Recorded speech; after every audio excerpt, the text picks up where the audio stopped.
નમસ્કાર મિત્રો, આગળ આપણે શ્રીમદ ભગવદ્ ગીતાના ચોથા અધ્યાયમાં જ્ઞાન કર્મ સંન્યાસ યોગ વિશે સાંભળ્યું. આજે આપણે અધ્યાય 5 કર્મ સંન્યાસ યોગ વિશે સાંભળીએ.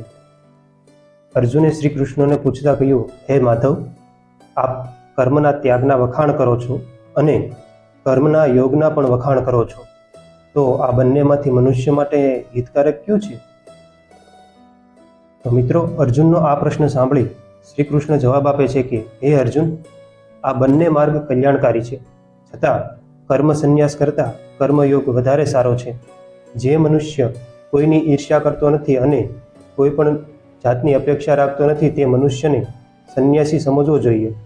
તેવો મનુષ્ય કોઈ પણ જાતની ઈર્ષ્યા, લોભ કે લાલચની અસરમાં આવ્યા વગર સંસારના બંધનોમાંથી છૂટી જાય છે.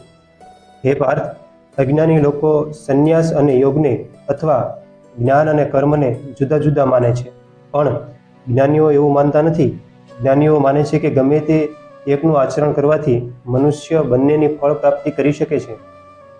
જે સ્થાન જ્ઞાનીઓને મળે છે તે સ્થાન કર્મયોગીઓને પણ મળે છે. બંનેનું ફળ એક સરખું હોવાથી બંનેને જુદા જુદા સમજવા નહીં, અને કર્મયોગ વિના સંન્યાસ પ્રાપ્ત થતો નથી. કર્મયોગમાં સંબંધિત થયેલો મનુષ્ય ઝડપથી પરબ્રહ્મને પામે છે. જેણે પોતાના મનને કબજે કર્યું છે, જેણે ઇન્દ્રિયોને વશ કરી છે, જેનું હૃદય નિર્મળ બન્યું છે, જેનો આત્મા સર્વના આત્મા સાથે એકરાગ અનુભવે છે, એવો યોગી પુરુષ કર્મ કરતો હોવા છતાં પણ કર્મોના બંધનમાં બંધાતો નથી.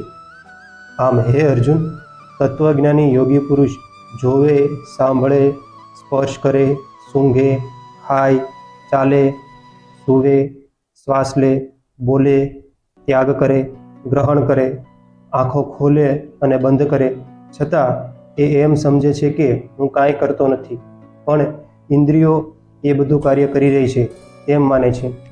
જેવી રીતે કમળનું પાંદડું પાણીથી લિપ્ત થતું નથી, તેમ આવો યોગી પુરુષ કર્મથી ક્યારેય બંધાતો નથી. યોગીઓ કેવળ હૃદય શુદ્ધિ માટે જ આસક્તિ વગરના બની કર્મ કરે છે. જે પુરુષ સમવૃત્તિવાળા યોગ રહિત છે, તે પુરુષ કર્મના ફળને ત્યાગીને પરમાત્માની શાંતિ પ્રાપ્ત કરે છે.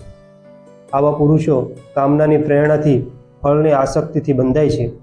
આપણો આ મનુષ્ય દેહ એ 9 દરવાજાવાળી એક નગરી છે. જે સંયમી પુરુષ છે તે કરતાપણાના ભાવ છોડીને દેહનગરમાં પોતે જાણે કંઈ કરતો કે કરાવતો ન હોય એવી રીતે સુખ શાંતિથી રહે છે. આ જીવાત્માના કર્મને કે કર્મના ફળને પરમાત્મા ઉત્પન્ન કરતો નથી, પરંતુ સ્વાભાવિક રીતે એ પ્રમાણે કાર્યરત બને છે.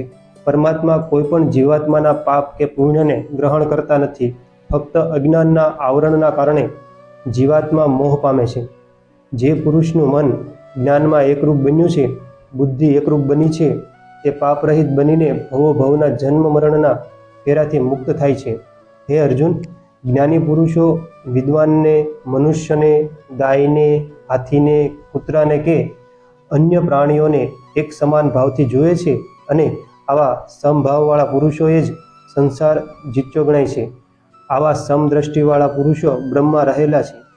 જેનો મોહ છૂટી ગયેલો છે, એવો સ્થિર બુદ્ધિવાળો અને બ્રહ્મજ્ઞાની મનુષ્ય ઈચ્છિત વસ્તુ મેળવી ખુશ અથવા અણગમતી વસ્તુ મળવાથી દુઃખી થતો નથી. એવો મનુષ્ય પરમાત્મામાં એક જ ભાવથી રહેલા માનો. હે અર્જુન, ઇન્દ્રિયોના મિલનથી ઉત્પન્ન થતા ભોગો દુઃખ ઉત્પન્ન કરે છે, પણ જ્ઞાની મનુષ્ય એ ભોગમાં આસક્ત થતા નથી. જે મનુષ્ય મૃત્યુ પહેલા ક્રોધના આવેશને પોતાની અંદર સમાવી દે છે, તે મનુષ્ય યોગ્ય કહેવાય છે અને સુખી ગણાય છે.